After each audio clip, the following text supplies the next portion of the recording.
Hi hello friends, welcome to Pravana life style. இன்றைக்கி நம்ம சேனலில் முட்டை பணியார கிரேவி எப்படி பண்ணுறதுன்னு பார்க்கலாம். அதுக்கு 3 முட்டையை உடச்சி சேர்த்துக்கோங்க. 2 பச்சை மிளகாய் நறுக்கிட்டு சேர்த்துக்கலாம். ஒரு பெரிய சைஸ் பல்லாரி வெங்காயத்தை நல்லா பொடியாக கட் பண்ணிவிட்டு சேர்த்துக்கோங்க. இப்போ இதுக்கு தேவையான அளவு உப்பு, 1/4 டீஸ்பூன் அளவுக்கு மஞ்சள் தூள் சேர்த்துக்கலாம். இது கவிச்சி அடிக்காமல் இருக்கிறதுக்காக தான் சேர்க்கறது. இப்போ இதை நல்லா பீட் பண்ணிக்கலாம். ஃபஸ்ட்டு 1 நிமிஷத்துக்கு பீட் பண்ணிவிட்டு பார்க்கலாம். எல்லாமே ஒன்று சேர்ந்து பீட் பண்ணிக்கோங்க. இப்போ நமக்கு எல்லோயிஷ் கலராக தான் இருக்கும், உங்களுக்கு பார்த்தாலே தெரியும். இன்னும் 1 நிமிஷத்துக்கு நம்ம பீட் பண்ணி எடுத்துக்கலாம். நல்லா நுர பொங்கி வந்திருக்கு, இது கரெக்டாக இருக்கும். இப்போ இதை பணியாரக்கல்ல சேர்த்துடலாம். ஃபஸ்ட்டு பணியாரக்கல்லை நல்லா சூடு பண்ணிக்கோங்க. சூடு பண்ணிவிட்டு நம்ம எல்லா குழிகளிலும் கொஞ்சமாக எண்ணெய் ஆட் பண்ணிக்கலாம். எண்ணெய் நல்லா காஞ்சி வரணும், அப்போ தான் பணியாரம் நல்லா ஃப்ளஃபியாக வரும். இப்போ நல்லா காய்ஞ்சிருச்சு. ஒவ்வொரு குழியிலையும் நம்ம கொஞ்சம் கொஞ்சமாக சேர்த்துக்கலாம். எனக்கு இன்றைக்கி மொத்தமாக ஒரு 9 பணியாரம் கிடச்சிச்சு. இதே மாதிரி எல்லாத்தையுமே சேர்த்துக்கோங்க.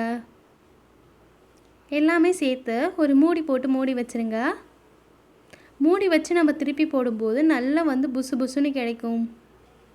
இப்போ மூடி போட்டு மூடி வச்சாச்சு.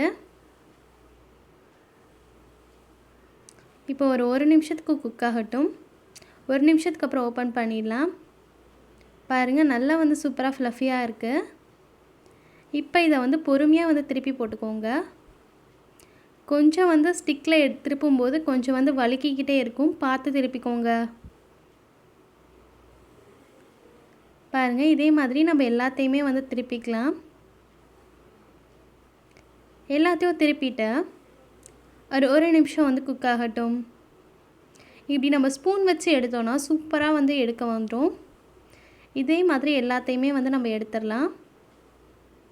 இதை நீங்கள் வெறுவாயில் குழந்தைங்களுக்கு கொடுத்தாவே அவ்வளோ விரும்பி சாப்பிடுவாங்க. இப்போ ஒரு கடாயில் 1 டேபிள் ஸ்பூன் அளவுக்கு ஆயில் சேர்த்துக்கோங்க. ஆயில் நல்லா சூடாகட்டும். ஒரே ஒரு பட்டை, ஒரே ஒரு கிராம்பு சேர்த்து பொரிஞ்சதுக்கப்புறம் 1 டீஸ்பூன் ஜீரகம், 1 டீஸ்பூன் சோம்பு சேர்த்துக்கலாம். எல்லாமே நல்லா கலர் சேஞ்ச் ஆகி இந்த மாதிரி பொரிஞ்சு வரணும். இப்போ 2 பெரிய சைஸ் பல்லாரி வெங்காயத்தை நல்லா பொடியாக சேர்த்துட்டு ஆட் பண்ணிக்கோங்க. எல்லாத்தையும் ஆட் பண்ணிவிட்டேன். நல்லா வதக்கிக்கலாம். எண்ணெயிலே நல்லா வதங்கி வரட்டும். 2 நிமிஷத்துக்கு வதக்கிக்கோங்க. நல்லா இந்தளவுக்கு வதங்கணும். பாருங்கள், இந்தளவுக்கு நல்லா வதக்கிக்கலாம். இப்போ இதில் 1 டீஸ்பூன் அளவுக்கு இஞ்சி பூண்டு பேஸ்ட் ஆட் பண்ணிக்கோங்க. சேர்த்துட்டு அதையும் நல்லா வதக்கிக்கலாம். இதோட பச்சை வாசனையெல்லாம் போகி வரணும், அப்போ தான் நல்லாயிருக்கும். பாருங்கள், இந்தளவுக்கு நல்லா வதக்கியாச்சு. கலர் சேஞ்ச் ஆகி வந்திருக்கு. 1/4 டீஸ்பூன் மஞ்சள் தூள் சேர்த்துக்கோங்க. 1 டீஸ்பூன் கரம் மசாலா, 1 டீஸ்பூன் மிளகாய்த்தூள், 1 டீஸ்பூன் மல்லித்தூள், 1 டீஸ்பூன் அளவுக்கு சாம்பார் தூள் சேர்த்துக்கோங்க. சேர்த்துட்டு எண்ணெயிலே நல்லா வறுத்துக்கலாம். ஒரு 1/2 மினிட்டுக்கு நல்லா இந்த மாதிரி வறுத்துக்கோங்க.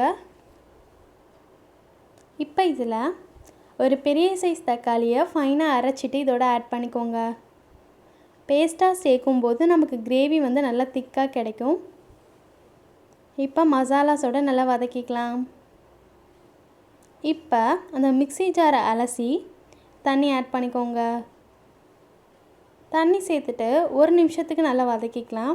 அந்த தக்காளியோட பச்சை வாசனையெல்லாம் போகணும், அந்தளவுக்கு வதக்கிக்கோங்க.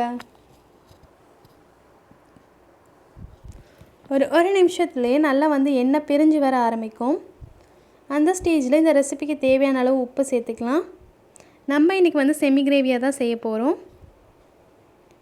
அதுக்கு இந்தளவுக்கு உப்பு கரெக்டாக இருக்கும். இந்த மாதிரி வறுத்ததுக்கப்புறம் நம்ம உடச்சி எடுத்து ஊற்றி வச்சுருக்க பணியாரங்களில் உள்ளே சேர்த்துக்கலாம். பாருங்கள், இந்தளவுக்கு நல்லா எண்ணெய் பிரிஞ்சு வந்திருக்கு. ஒவ்வொரு பணியாரமாக உள்ளே ஆட் பண்ணிக்கோங்க. அப்போ தான் நமக்கு பணியாரம்லாம் உடஞ்சி போகாமல் இருக்கும். பாருங்கள், ரொம்ப சாஃப்டாக இருக்கும் பணியாரம்லாம். இப்போ லைட்டாக ஜென்டிலாக இந்த மாதிரி கிளறி விட்டுக்கோங்க. ரொம்ப வந்து மிக்ஸ் பண்ணிட வேண்டாம். அப்படியே ஒரு நிமிஷத்துக்கு குக் ஆகட்டும். இப்போ ஒரு 2 சில்லு அளவுக்கு தேங்காயை நறுக்கிட்டு சேர்த்துக்கோங்க. ஒரு 5, 6 முந்திரி பருப்பு, கொஞ்சமாக கசகசாய் ஊற வச்சு வச்சுருக்கேன். அதையும் சேர்த்து நல்லா அரைச்சி எடுத்துகிட்டு வந்துடலாம். இது அது வரைக்கும் நல்லா வதங்கிட்டு இருக்கட்டும். பாருங்கள், இப்போ அரைச்சிட்டு வந்த பேஸ்ட்டை இதோட சேர்த்துக்கலாம். உங்களுக்கு தேவையான அளவுக்கு நீங்கள் வந்து தண்ணி சேர்த்துக்கலாம். நான் இன்றைக்கி செமி கிரேவியாக பண்ணுறனால கொஞ்சமாக வந்து தண்ணி சேர்த்துக்கிறேன், ரொம்ப சேர்க்கலை. சேர்த்துட்டு அடியிலேருந்து எடுத்து கலந்துக்கோங்க. இப்படி கலக்கும்போது நமக்கு முட்டைகள் எல்லாம் உடையாமல் வரும். பாருங்கள், இந்த அளவுக்கு நல்லா வந்து மிக்ஸ் பண்ணிக்கலாம். கொஞ்ச நேரத்துலையே அந்த முட்டைகள் எல்லாம் நல்லா வந்து அந்த கிரேவியை அப்சர்வ் பண்ணிடும். இந்த ஸ்டேஜில் கொஞ்சமாக கருவேப்பிலையும் 2 பச்சை மிளகாயும் சேர்த்துக்கோங்க. இதோட ஃப்ளேவர் வந்து நல்லாயிருக்கும். ஒரு 5 நிமிஷம் மீடியம் ஃப்ளேம்லேயே வச்சுருங்க. 5 நிமிஷத்துக்கு அப்புறம் முட்டைகள் எல்லாம் நல்லா உறிஞ்சு எண்ணெய் பிரிஞ்சு வர ஆரம்பிச்சிருச்சு. நீங்கள் காஷ்மீரி சில்லி சேர்த்திங்கன்னா நல்ல கலர் கொடுக்கும். ஆனால் டேஸ்ட் வந்து எதுவுமே மாறாது, அப்படியே தான் இருக்கும். ரொம்ப சூப்பராக கிரேவி வந்து ரெடி ஆயிடுச்சு. இது இட்லி, தோசை எல்லாத்துக்கும் சூப்பராக இருக்கும்.